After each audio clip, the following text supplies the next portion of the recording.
Shalom, selamat sore Bapak Ibu Saudara-saudari Gereja Baptis Pertama. Pada sore hari ini kita kembali lagi di ibadah doa Rabu kita. Saya percaya bahwa kita semua memiliki kerinduan untuk bersekutu bersama-sama dengan saudara-saudara kita. Bahkan kita juga rindu untuk menyampaikan segala pergumulan kita, segala isi hati kita kepada Tuhan lewat doa-doa kita. Kita akan memuji Tuhan, kita akan mendengarkan firman Tuhan yang disampaikan oleh hamba-Nya, dan bahkan nanti kita akan masuk dalam kelompok-kelompok doa. Mari Bapak Ibu dan saudara-saudariku, kita mempersiapkan hati kita. Mari kita menyanyikan lagu pujian sebagai rasa ucapan syukur kita kepada Tuhan. Firman Tuhan berkata dalam Ratapan pasal 3 ayat 22 sampai 23. Tak berkesudahan kasih setia Tuhan, tak habis-habisnya rahmat-Nya, selalu baru tiap pagi, besar kesetiaan-Nya. Mari kita bersama-sama menyanyikan pujian ini. Ku ada sebab anugerah-Mu, ku ada karena kasih-Mu.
Mari kita terus memuji Tuhan, mari kita bersorak-sorai bagi Tuhan kita, mari kita menyanyikan pujian, Tuhanlah kekuatan dan mazmurku.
bagi nama Tuhan.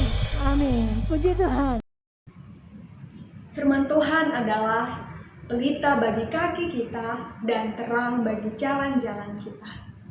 Mari kita mempersiapkan hati kita untuk kita mendengarkan kebenaran firman Tuhan yang disampaikan oleh hamba-Nya. Bagi Tuhan tidak ada yang mustahil. Bagi Tuhan tidak ada yang tak mungkin. Bahkan ketika gunung-gunung bergoncang, ketika segalanya berubah di sekeliling kita, ketika Tuhan berfirman, kita bisa tetap yakin, kita bisa tetap dipulihkan, dan kita menerima mujizat Tuhan. Mari kita menyiapkan hati kita untuk mendengarkan firman Tuhan. Dan biarlah mujizat itu boleh terjadi dalam kehidupan kita. Ku yakin saat kau berfirman. Ku yakin saat kau berfirman. Ku menang saat kau bertindak. Hidupku hanya di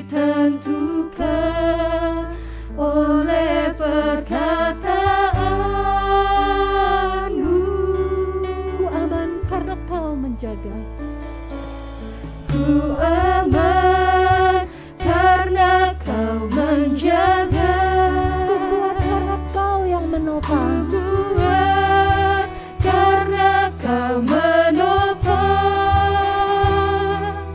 hidupku, hanya ditentukan oleh kuasa-Mu. Bagi Tuhan tak ada yang mustahil. Bagi Tuhan tak ada yang mustahil. Bagi Tuhan tak ada yang tak mungkin. Mujizatnya disediakan bagiku. Ku diangkat dan dipulihkannya. Mari kita naikkan lagu ini sekali lagi. Ku yakin saat Kau berfirman, ku menang saat Kau bertindak. Ku yakin saat Kau berfirman, ku menang saat Kau bertindak. Hidupku hanya ditentukan oleh perkataan-Mu. Ku aman karena Kau menjaga. Ku aman karena Kau menjaga. Ku kuat karena Kau menopang. Hidupku hanya ditentukan oleh kuasa-Mu. Bagi Tuhan tak ada yang mustahil. Bagi Tuhan tak ada yang tak mungkin. Mujizatnya disediakan bagiku. Ku diangkat dan dipulihkannya. Bagi Tuhan tak ada yang mustahil. Bagi Tuhan tak ada yang tak mungkin. Mujizatnya disediakan bagiku. Ku diangkat dan dipulihkannya. Bagi Tuhan tak ada yang mustahil. Bagi Tuhan tak ada yang tak mungkin.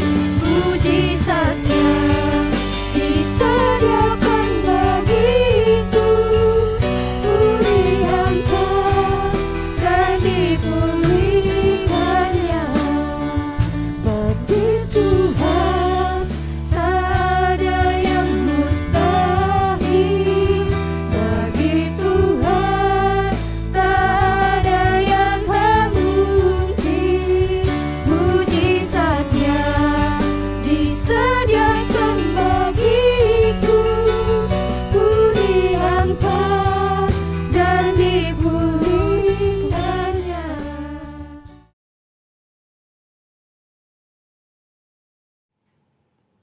Mari kita berdoa. Bapa di dalam surga, kami datang bersyukur di hadapan Tuhan. Karena hari ini kami mau menaikkan doa-doa kami bersama untuk jemaat, untuk orang-orang yang membutuhkan pertolongan dari Tuhan. Dan kami serahkan waktu ini dari awal sampai akhir ke dalam tangan-Mu. Dalam Yesus kami berdoa. Amin. Saya diberi kesempatan untuk membagi Mazmur 124 ayat 1 sampai 8. Saya bacakan ya. Kalau bukan Tuhan yang memihak kepada kita, biarlah Israel berkata demikian.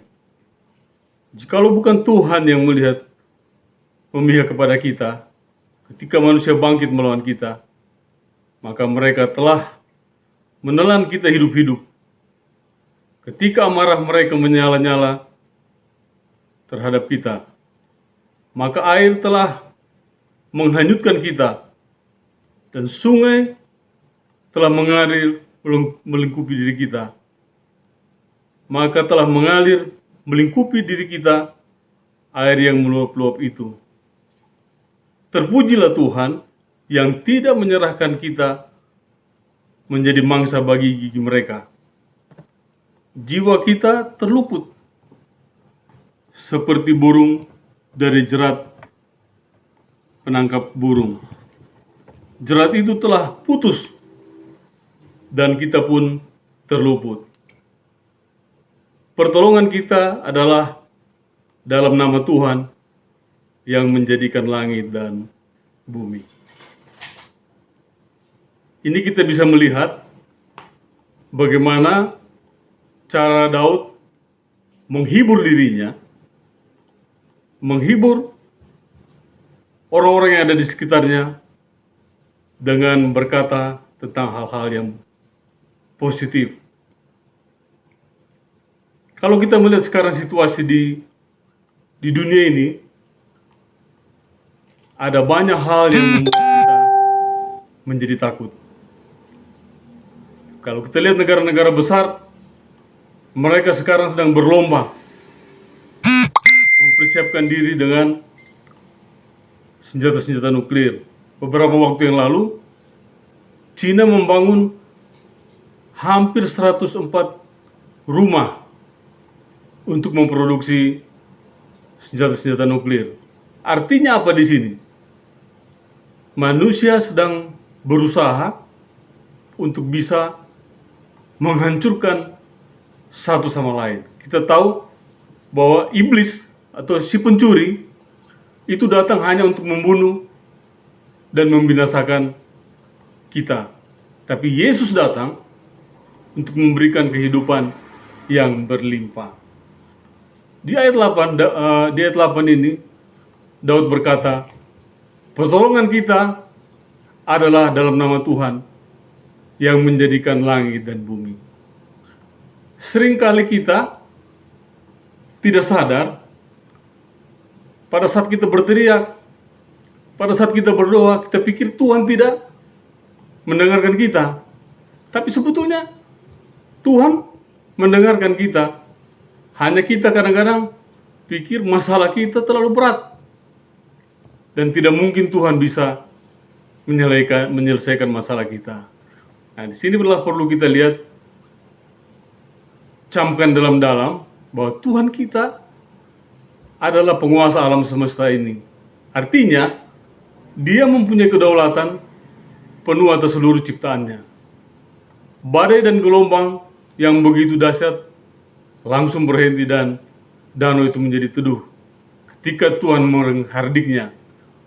Diam, tenanglah. Lalu angin itu reda dan danau itu menjadi teduh sekali. Ketika ia mengajak murid-muridnya ke danau, dia tahu bahwa akan datang badai gelombang. Ia mengizinkan hal itu terjadi untuk menguji iman mereka. Sesungguhnya melalui kesulitan dan penderitaan, Tuhan ingin menjadikan anak dewasa rohani. Dan bukan bayi rohani, terus yang hanya bisa merengek dan selalu minta diperhatikan. Nah, jadi bagi orang percaya, tidak ada istilah kalah, tidak ada istilah habis. Ya. Adapun masalah, Tuhan kita lebih perkasa. Tuhan kita lebih hebat. Kita harus kuat menghadapi kesulitan apapun, karena ada Yesus bersama kita. Ketika kita menerima Yesus sebagai Tuhan dan Juru Selamat kita secara pribadi, Dia masuk memimpin hidup kita. Dia tidak akan membiarkan kita sendiri menghadapi semua itu. Tuhan tahu sampai di mana batas kemampuan kita. Dia tidak akan membiarkan kita dicobai sedemikian rupa di luar batas kemampuan kita. Jadi pencobaan-pencobaan yang kita alami adalah pencobaan-pencobaan biasa yang tidak melebihi kekuatan manusia. Sebab Allah setia, dan karena itu Ia tidak akan membiarkan kamu dicobai melampaui kekuatan kamu. pada waktu kamu dicobai, Ia akan memberikan kepada kita jalan keluar sehingga kamu dapat menanggungnya. Saya ingat sekali pengalaman kami pada tahun 96, baru 5 tahun kami menikah. Kami ditipu sama seseorang dari Jakarta. Dia itu bekas anak duta besar Indonesia di Swiss, sepupunya teman gereja kami pada saat itu. Dan dia datang kepada kami mau pinjam uang. Waktu itu saya sedang bangun rumah kos yang pertama di Sarijadi, di Bagus Rangin. Nah, dia datang dengan sepupunya ini teman saya, dan mau pinjam uang hanya butuh 8 hari. Saya bilang, saya bangun rumah ini juga, saya pinjam dari Bank BRI. Biaya pembangunan semua itu kurang lebih 20 juta. Kami pinjam 10 juta untuk membangun 14 kamar. Dan terus dia desak. Waktu itu dia sudah punya handphone. Tahun-tahun 96 itu masih langka orang punya handphone. Dan mobilnya juga bagus. Kelihatan orangnya intelek memang. Kulit, rambut, pakaian bagus sekali. Singkat cerita, saya bilang sama dia, kalau memang kamu mau pinjam uang hanya 8 hari, ada banyak orang-orang di sini yang meminjamkan uang. Nah, saya bawa sama teman, ada orang dari Sumatera juga. Saya bilang, ini dia mau pinjam uang 8 hari, boros,nya mobil, ya, Honda, pada saat itu Honda Wonder ya. Oke, kasih uang, mobil disimpan. Janjinya hanya 8 hari, mundur menjadi 1 bulan, mundur menjadi 2 bulan. Akhirnya setelah 3 bulan, dia minta tukar mobil. Mobil yang disimpan sebagai jaminan itu adalah mobil dia. Dia tukar dengan Espas tahun 96. Oke, kita kasih. Tahu-tahu apa? Dia pergi, menghilang. Nggak lama besoknya, orang yang punya rental Espas itu datang ke rumah kami. Dia bilang, mobil ini punya kami, disewa. Jadi kami mau ambil, katanya. Kami kena tipu. Karena betul-betul cukup banyak. Karena yang punya uang itu tidak mau kalau dia yang tanda tangan. Yang punya uang mau kalau Abraham yang tanda tangan. Saya tanda tangan. Dan itu pengalaman berharga sekali. Kami seperti terpuruk. Harus jual 1 rumah di flat. Rumah yang kami tinggal di Sarimana harus kami kontrakan per 2 tahun. Dan ada uang beberapa lagi kami tambah untuk tutup sekaligus. Karena bunganya saja cukup tinggi sekali. Kami bayar itu tahun 97 awal.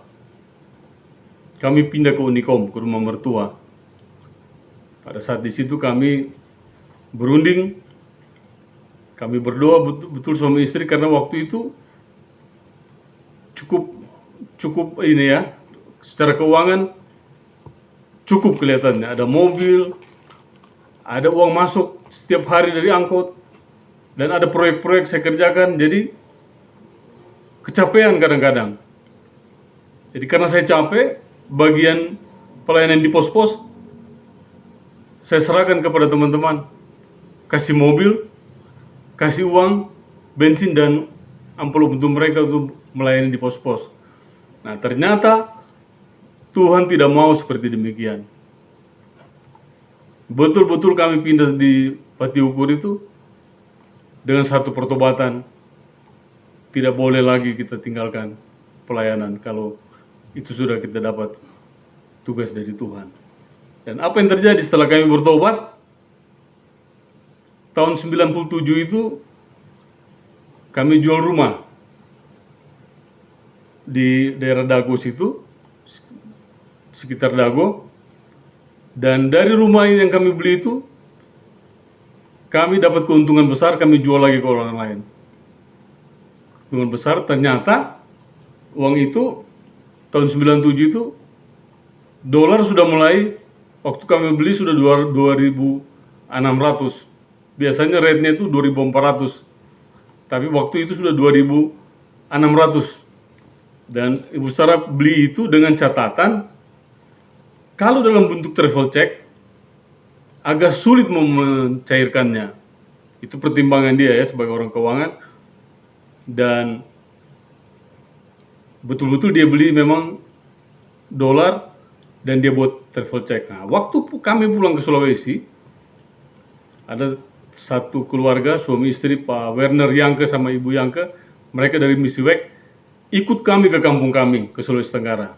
Kami naik kapal Rinjani waktu itu ya, turun di Bau-Bau dengan jet foil, kami menuju ke Kendari. Nah, waktu di Kendari itu sudah akhir tahun ya, sekitar Desember kita tiba tanggal 16. Tiap kali nonton TV, istri saya ketawa, istri saya senyum. Saya nggak tahu kalau dia buat uang keuntungan itu dalam bentuk travel check. Tapi nonton TV, dolar mulai naik 10 juta. Sampai akhir bulan itu sampai dengan hampir 17 juta waktu itu. 17.000, 17.000. Jadi waktu kami berangkat pulang, kami terbang ke Surabaya. Sampai di Surabaya dia bilang begini sama saya, Ibu Sarah bilang begini, Bapak pilih restoran mana paling enak di sini, kita makan. Saya bilang banyak uang ini. Ada uang, dia senyum-senyum saja. Dan waktu itu kami tidak terlalu hafal tentang Surabaya. Saya telepon teman pendeta di sana, dia bilang, ayo kita ketemu di Tunjungan Plaza. Dan kita makan. Di situ, istri saya senyum-senyum terus. Dan waktu kita ke Bandung, naik kereta api, dia senang. Rupanya, dia beli dolar itu bukan maksudnya spekulasi. Tapi dia beli dolar itu supaya uang tidak mudah untuk dikeluarkan kalau dalam bentuk travel check. Nah, waktu tiba di Bandung, kami ke Dipati Ukur, kembali ke rumah mertua. Dan apa yang terjadi? Ibu Sarah bilang, saya beli dolar sekian-sekian. Nah, sekarang kita bisa tukar 17.000. Tapi waktu itu akhirnya jadinya 14.000. Dari 2.600 menjadi 14.000, itu sangat banyak. Dan rumah yang kami tinggal sekarang ini, itulah salah satu hasil daripada menjual dolar itu.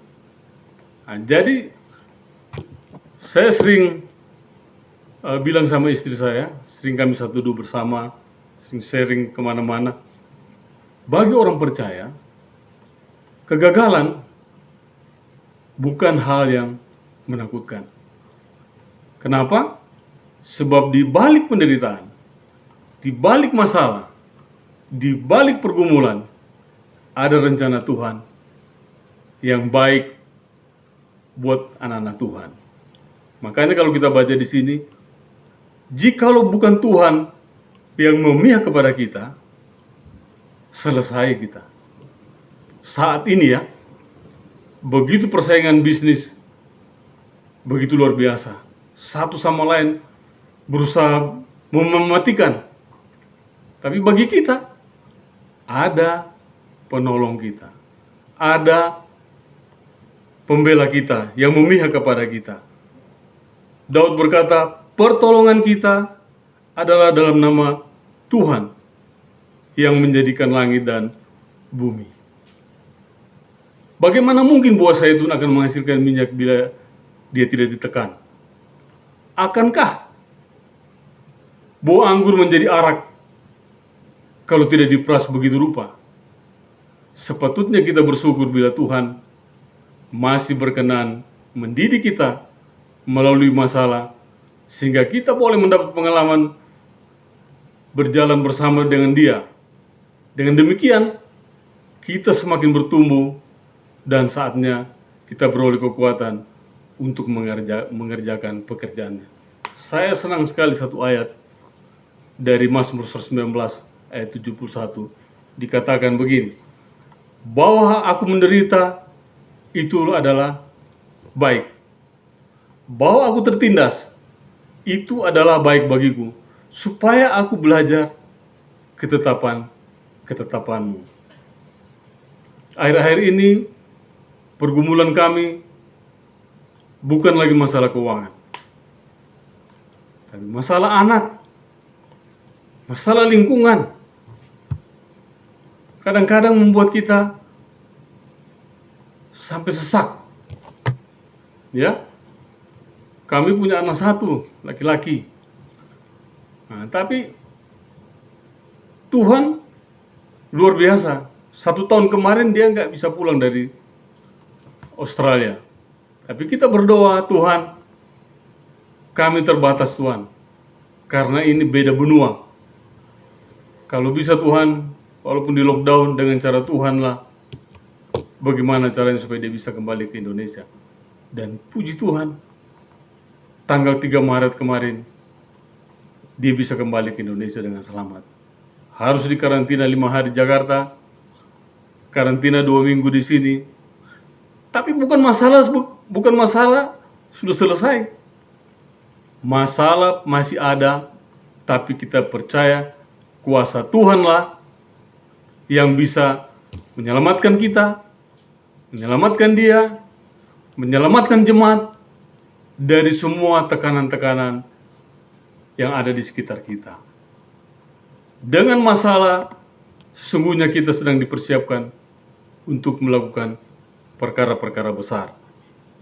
Saya ingat sekali satu pernyataan dari pendeta Yonggi Cho. Dia berkata begini, di balik kegagalan ada berkat mujizat tersedia jika kita mengikut Tuhan Yesus. Nah, marilah kita terus menyerahkan hidup kita kepada Tuhan Yesus. Karena hanya dengan Dia, hanya dengan pertolongan Roh Kudus, kita bisa melewati semua tantangan-tantangan ini. Ingat, 1 Yohanes 4 ayat 4 berkata, roh yang ada di dalam kita jauh lebih besar daripada roh yang ada di dalam dunia ini. Dan kami selalu berdoa. Kami ingat sekali nasihat-nasihat dari Rasul Paulus dalam Filipi 4 ayat 13. Segala perkara dapat kutanggung di dalam Dia. Karena Dialah kekuatan, Dialah pencipta kita, Dia penolong kita, dan Dia yang akan melepaskan kita dengan waktunya, dengan caranya, dari semua hal yang menindas kita. Segala perkara dapat kutanggung di dalam Dia yang memberikan kekuatan. Amin. Mari kita berdoa. Bapa dalam surga, terima kasih Tuhan. Kami tahu kami ada sampai saat ini karena Tuhan. Karena itu Tuhan, kami serahkan hidup kami sebagai suami istri dan anak kami Daniel ke dalam tangan-Mu Tuhan. Kami tahu banyak strategi iblis untuk menghancurkan anak-anak Tuhan, untuk menghancurkan keluarga-keluarga Tuhan. Tapi kami tahu dengan nama Yesus, kami lawan semua iblis itu. Dan kami percaya bahwa Tuhan yang memegang kami dengan tangan kanan-Mu akan memberikan kemenangan bagi kami semua, bagi jemaat-Mu Tuhan. Kami tidak takut. Ada Tuhan Yesus yang beserta kepada kami, beserta kepada kita semua. Amin.